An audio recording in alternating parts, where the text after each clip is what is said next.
While we have a sort of aspirational tale unfolding in Mexico, we very much have a cautionary tale unfolding in Argentina under the right-wing libertarian Javier Milei. Oh, How is don't get me started on him, man. how's that going? Argentina is a disaster. I mean, it really is a nightmare. So Argentina right now has probably the highest inflation on earth, annual inflation of nearly 300%. The poverty rate, depending on what poll you look at, which study you look at, is around 60%. So the majority of the population is in poverty. And what Milei's approach to everything is to cut more government support in any way that helps people, not cutting the punitive elements of the state. You know, he talks about libertarianism, but he's actually providing more support for police and the military to crack down on protesters. And one of the political allies of Milei in the Congress, a lawmaker, famously, he told protesters who were protesting against the cut of, social programs and public employees, this ally of Milei said that protesters have two options. He said prison or a bullet. I mean, so this is, actually existing libertarianism, right? It's actually very authoritarian. Wow. Furthermore, what we see is that Milei, in foreign policy, he's completely selling his country to the United States. Elon Musk just visited and met with Milei. And of course, what does he want? Well, Argentina has some of the world's largest lithium reserves, and Tesla needs a lot of lithium for the batteries in the EVs.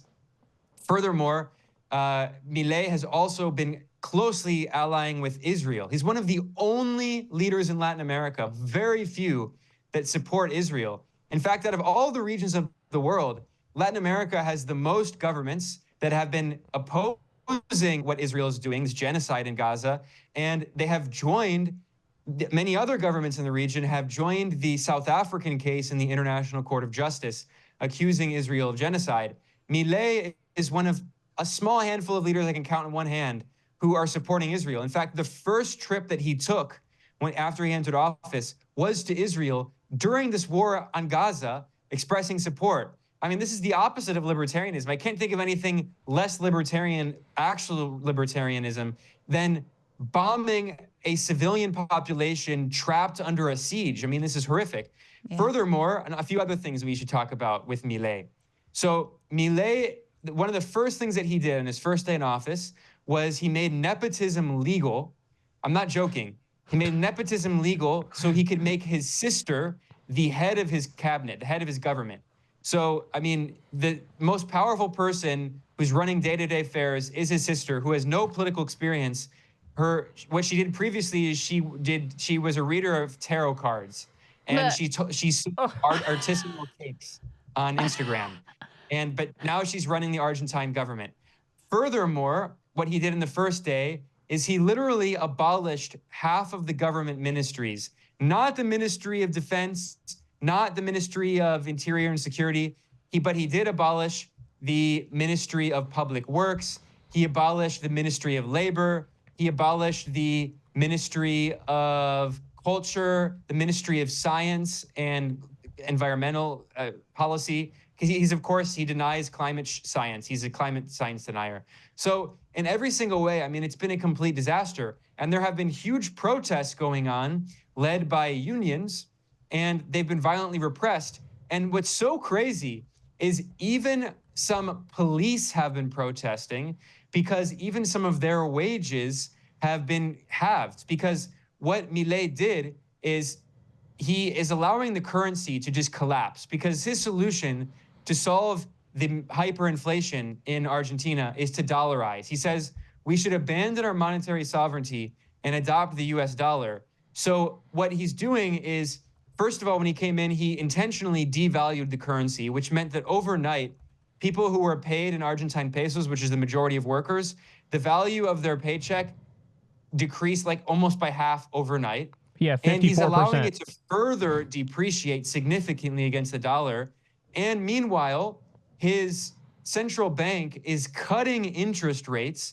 When you have high inflation, economic orthodoxy would be that you would raise interest rates, which is what the Federal Reserve has been doing. Instead, he's been cutting interest rates. The only conclusion you can come to is that he wants to devalue the currency. He wants to bankrupt people even more. in order to bring down inflation, in order to dollarize. So his solution to inflation is literally to prevent people from being able to buy food and anything else they need. And in fact, there was a scandal that happened recently in Argentina because there was a man who approached Milei at a rally, and he told Milei, he said, many people can't afford meat. How are we going to go to how can we make ends meet and make it to the end of the month if we can't afford food? And there are a lot of reports that people are surviving on like rice and bread and maybe some eggs because they can't afford meat. And you know what Milei's response to this guy who said we can't afford food? Milei said, that can't be true, because if people couldn't make it to the end of the month, they would be dying. So it's not true. That's how insensitive he is. Jeez. And then after that scandal, he gave a speech at Stanford University at this right-wing think tank that is run by Condoleezza Rice from the Bush administration, a war criminal. And he gave a speech at this right-wing think tank in Stanford. And Milei said, he talked about his libertarian ideology. And he said, look, we must believe in the market. There is no such thing as a market failure, he said. And then he said, look, if people are going to starve to death, eventually there will be some kind of market solution. People will find a solution and they won't die. He said, the state should not intervene. There are no such thing as market failures. This is the guy who's running the third largest economy in Latin America into the ground right now. Wow. No, he is wild. He is a true, Crystal, he's a true Kool-Aid drinking market fundamentalist like Ayn Rand, Ludwig Except when von it comes to Mises. the police state. But that's the other thing. He violently cracked down on protests too. The least libertarian thing. Go together. Because one other if you thing I should have mentioned. Yeah, go ahead. I'm sorry. This shows how crazy he is. I mean, he quite literally is crazy. So he is obsessed with his dog, and his dog that he had previously died, but he cloned his dog 4 times, and he paid tens of thousands of dollars in a country right now where the minimum wage is like less than $200 a month.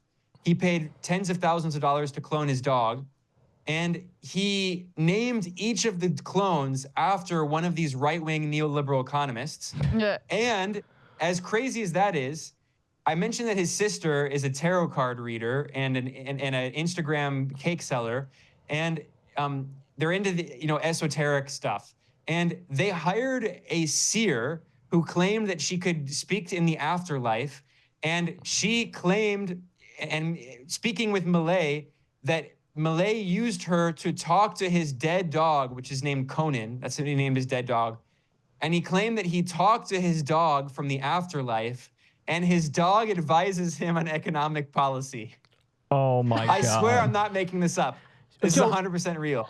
I have to ask you this too, because I remember a very famous tweet from Elon Musk going back and forth with like that End Wokeness account or something, and they were like, wow, Argentina just elected Javier Milei, and Elon Musk responds, prosperity coming soon for Argentina, something like that. How's that going? And then, like we pointed out, inflation over 300%, wages dropped more than 11%, peso devalues 54%. This is all probably more by now, by the time we're talking.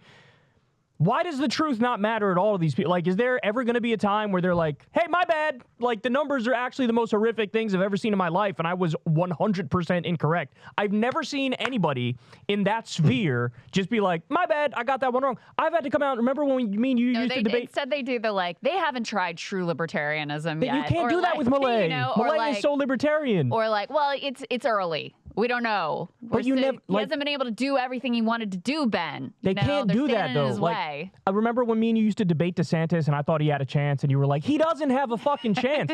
I had to come out and be like, yo, I was just dead fucking wrong. Like, she was right. He was terrible, right? And then, but you never get that from these people. And I've never, like, how much worse would the numbers have to be? Do you have to have, like, 3,000% inflation for them to be like, okay, I guess I missed that one? Well, I'll be a little fair to them, and I'll argue what they say, and then I'll say why it's wrong. So their argument is, first of all, he only came into office in December, give him some more time. But they'll say that until the end of his term, right? And then what they also say, which is that argument's stupid. What is fair is they say, well, there was actually significant inflation before he came in. That's true. although it was not 300% annual inflation. People now say, his defenders say, well, monthly inflation is slowly falling, but that's because it significantly rose. Monthly inflation is still 9% per month. For instance, 2 years ago when the US had significant inflation, it was 9% per year. And look at the political instability it caused. Right now, we're talking about 9% per month, and still annual inflation is going up significantly under Milei. Now, what they say is that, well, he has to get all of the inflation out of the system and crush demand. That's what they openly say this. They say, look, there is too much demand because the peso is overvalued. So the peso has to go to its market value, which means, these libertarians say, that the peso has to continue to depreciate and depreciate until it reaches the market equilibrium. Well, eventually, what they don't say is that the market equilibrium is going to be zero because it's at a point where there's so much inflation, there is no market equilibrium because you have all these currency speculators who are like, well, we can make money by betting, by shorting the Argentine currency. This is what happened in Japan, by the way, and the Japanese central bank intervened 2 times in order to burn the speculators. There's something called a carry trade where what you can do is you can borrow in the currency that's depreciating, and then the loan that you take is easier to pay off over time because the currency is depreciating. So you use the loan to buy other assets which are higher yielding, and then you sell those assets, you get a nice spread, and then you pay off the loan with the depreciating currency. This is what currency speculators have been doing with the Argentine peso, and they will continue doing that because this is how markets actually work. This idea that it'll just meet equilibrium is this libertarian fantasy. But basically what they're saying is that we have to allow the currency to go so low that no one in Argentina can buy anything, and there will be no more inflation because people can't buy anything, therefore prices won't go up. And finally, one other detail here, which is really insidious, the role of the International Monetary Fund, the IMF. Of course, people who know anything about Latin American history know that the IMF has a long history of trapping countries in the region in debt and then imposing neoliberal policies on them in the name of structural adjustment, right?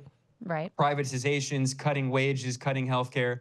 Well, the IMF has been strongly supporting Milei, and he's been desperate to get a $15 billion loan from the IMF, despite the fact that Argentina already has the world's largest debt with the IMF. It's over $40 billion.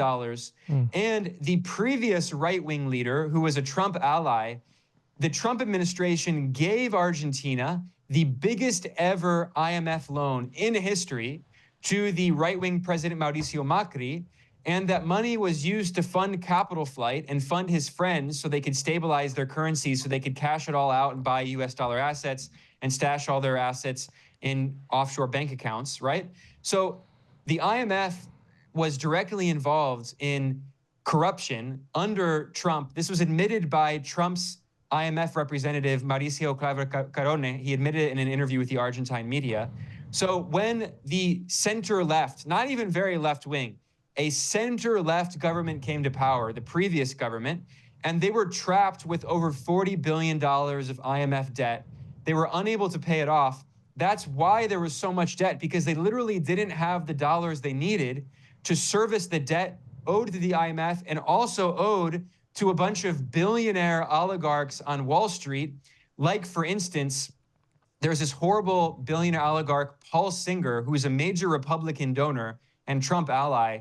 And he's one of the biggest, he has one of the biggest vulture funds on Wall Street, which is called Elliott Management. And what they do is they buy up the debt of global South countries that defaulted. They buy it up for pennies on the dollar. And then they use the US court system to force these poor countries to pay them thousands of percent profits off of the defaulted debt. This is what he did to Argentina. He was known as Paul the Vulture. And now what's happening is Milei was using government money while he's slashing all of these social programs. He was using government money to pay off Wall Street investors. And now he wants to take on more debt. So, I mean, there's nothing libertarian about this. This is and the people who are running Milei's economic policy are the same people who were in the conservative president's government, Mauricio Macri, including the finance minister. His name is Luis Caputo. He was the economic minister under the conservative president, Mauricio Macri. And what is his background?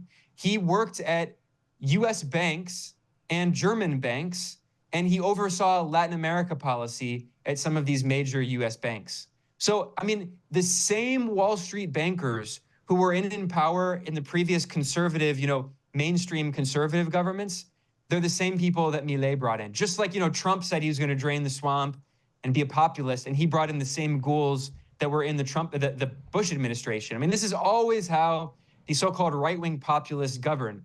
They basically govern exactly like the mainstream right-wingers, but they use populist rhetoric so their supporters think that they're different. That would be an excellent debate, you versus a libertarian defender of Milei. I would enjoy that very much. May have to try to set I'd be that happy up to. sometime. That'd be fun. Does Dave Smith defend Milei? He did originally. I don't know if he still does, because he's very good on Israel and Gaza. That doesn't mean he's good on Argentina. A line crossed with regard to Milei's support for Israel. So I have no idea. We'll try to but set that would be up. a good one. If he is still defending Milei, Yeah. I don't know. So. You have a lot of knowledge on that, man. Very impressive. Hey guys, this is just a tiny clip from a much longer conversation with journalist Ben Norton. We got into AMLO and his history as president in the U.S. and all the different things that he did and how he left office with an 80% approval rating. We went into Claudia Sheinbaum, who's the new president in Mexico, and what she's going to face. We talked about Biden's immigration plan and how that relates to Mexico. So we covered a whole variety of different topics, not just Javier Milei. So definitely check it out. Sign up for Crystal, Kyle, and Friends below and enjoy.